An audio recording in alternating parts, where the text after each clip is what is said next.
हमारे घर में कोई घटना होती है तो हम सबसे पहले किसको पकड़ेंगे? सबसे पहले तो चौकीदार को पकड़ेंगे ना, कि तुम कहाँ थे, क्यों ये घटना हो गई तुम्हारे रहते हुए, किस लिए तुमको रखा था। लेकिन यहाँ नहीं ऐसा हो रहा है। यहाँ जो है कहते तो हैं कि हम चौकीदार हैं, लेकिन चौकीदारी अगर की गई होती, हाँ चौकीदार अगर अपने काम में पक्का होता है तो उसके ऊपर आक्रमण करके उसको कोई मार दे, लेकिन फिर कहा जाता है कि इस चौकीदार ने अपना निभाया। यहाँ तो कुछ पता ही नहीं है, कोई लड़ा ही नहीं उनसे, किसी ने उनको रोकने की कोशिश ही कहीं नहीं की।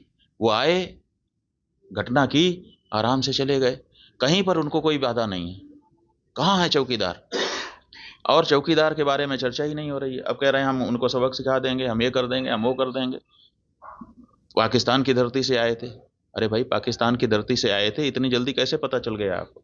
और अगर इतनी जल्दी आपको पता चल जाता है तो घटना के पहले क्यों नहीं पता चल गया?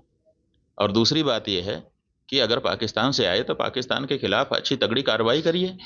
आप कह रहे हैं कि हम सिंधु नदी का जल रोक देंगे।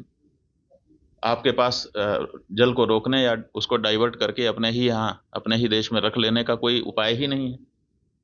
हमने विशेषज्ञों से पूछा कि अगर हम सिंधु नदी का जल पाकिस्तान में जाने से रोकना चाहते हैं तो हमारे पास क्या व्यवस्था है।